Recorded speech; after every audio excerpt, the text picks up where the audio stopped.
What up, y'all? Favorite neighborhood ninja DJ Spencer here. We're back with another one. We're gonna see what happens after the dust settled in Operation Sindoor. So get a likey, get a subscribey, get a thumbs uppy. It mean a lot to you, ninja. Let us see what is happening in Operation Sindoor. Sindoor.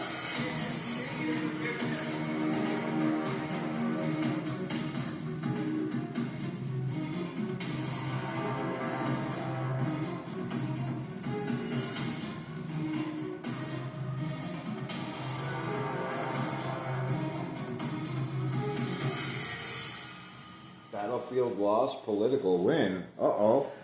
Pakistan lost decisively on the battlefield. Nothing new for their military. They've never tasted victory anyway. But here's the thing about the generals in Rawalpindi. Their magic doesn't work during wars. It works afterwards. Let me explain.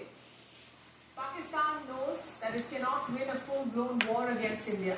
The numbers, the weaponry, the finances, all of it is stacked in India's favor. Yeah, I know, you said it. You But said it over and over and over again, that nothing can get through and we have strategically hit everything and not cause a casualty, which is bullshit, because right after that you said, we killed the Taliban's we killed the terrorists' entire family except for him. That's 9 members of that dude's family, including women and his daughters. Yeah. exchange. Okay. Well, that Pakistan can spin any way it wants. And we're seeing that right now. There are banners and hoardings celebrating their army. Army Chief Asim Munir is now Field Marshal. So in Pakistan's alternate reality, they have won. The question is, why does the army do this? Why does the Pakistan army do this? And the answer is simple: to consolidate power. The army is Pakistan's only national institution. If the army is strong and popular, it can hold the country together. If not, Pakistan could disintegrate. And before Pahalgam, the army was quite unpopular. Just think back. So why are you dissing somebody for trying to keep their country together? Nobody wants to lose their country. 2023. The army got Imran Khan arrested and jailed, and immediately massive protests broke out. Even the army headquarters and ISI buildings were attacked. This was unthinkable in the past. But now all of this is forgotten. Gallup has done a new opinion poll in Pakistan. And this is what it found. 96% of the respondents said that Pakistan had won against India. 82% said the army's performance was very good. Less than 1% expressed disapproval. Also, 92% said that their opinion about the army had improved after the conflict. In other words, the army was unpopular before Pahalgam, but suddenly it is seen as Pakistan's savior. Even Imran Khan is praised. Well, in their eyes, they must have did something right. Their performance. Listen to his statement. Just saying. Operation Sindoor. I have always said this country is mine, and so is the army. I pay tribute to the Pakistan Air Force and all our military personnel for their professionalism and outstanding performance. This is the same Imran Khan who was ousted by the army, who asked the generals to stay out of politics, but now he's praising them, because frankly, he doesn't have an option. Imran Khan may have fancied his chances against an embattled Asim Munir, but against Field Marshal Munir, the risk is too high. He would be swimming against Pakistan's public opinion. Of course, this is nothing new for their army. We've seen this playbook many times in the past. Face economic or political pressure, needle India, trigger a mini conflict, lose the war, but claim victory, and finally emerge as Pakistan's saviors. And from what you just said, you keep falling for it. How about you stop falling for it? It is the only way the army can justify its outsized role, both in politics and in finances. For now, Asim Munir seems to have achieved that. He's distracted Pakistanis from their economic and political troubles. He's also boxed Imran Khan into a corner. But what about the long term? What about the long term? Will this military nationalism last? Well, they got China, and they got a World Bank to bail them out. So it seems to be working. 3 factors to note here. Number 1, it has lasted for almost 8 decades. The generals have a knack for repackaging and winning.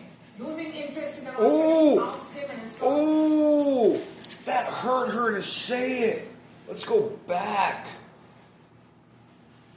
For now, Asim Munir seems to have achieved that. He's distracted Pakistanis from their economic and political troubles. He's also boxed Imran Khan into a corner. But what about the long term? Will this military nationalism last? There are 3 factors to note here. Number 1, it has lasted for almost 8 decades. The generals have a knack for repackaging and winning. Losing interest in the Russian, and winning. oust him and install Imran Khan. Losing control over Imran Khan, oust him and install All that smack you talked. Shehbaz Sharif. This has been the cycle in Pakistan. And if internal churn does not work, they turn to India. Which brings us to factor number 2. Pakistan's economic goals. Their GDP growth has missed its target. The country was projected to grow by 3.6% in the last fiscal. The actual growth numbers, just 2.6%. Now, if this continues, the army will face pressure again, and Asim Munir knows this. He's been personally coordinating investment and budget plans. So that's the second factor. Finally, the third factor, how the provinces react. There is no indication that Pakistan's internal actors are de-escalating. Who are these internal actors? I'm talking. A country's going to stand behind their army when they just got diddied by a whole bunch of Indian missiles and planes and people. The separatists in Balochistan and the terrorists in Khyber Pakhtunkhwa. If anything, they're emboldened. You see, the Pakistani public may buy the army's propaganda, but these groups see through it. They have seen India punch through Pakistan's defenses, so I'm sure they will be smelling blood. Yeah, and you keep falling for it. Attack today. A school bus was targeted in Balochistan. A suicide bomber killed at least 4 children. No standoff with India will hide this reality. That's because you, Pakistan, and China are all working with the Taliban. Stupids. So Pakistan's best bet is to look inward. Stop supporting and sponsoring terror against India. Instead, focus on your own challenges. New Delhi has been saying this for many years, but Well, stop terrorizing them too. You guys aren't. There's no moral high ground here. None. There's never moral high ground in war. Ever. Liberals have ignored it each time. Chances are... Doesn't matter who's fighting. As far as Asim Munir is concerned... You throw morality right out the fucking window the minute you start war. Made the army more popular. Logic says he will be tempted to deploy this playbook again. So India must be prepared for it. Or don't fall for it.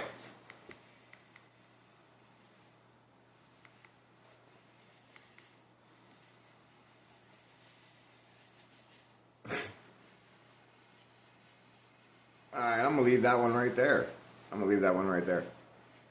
Alright guys, peace out. Favorite neighborhood ninja, DJ Spinza signing off.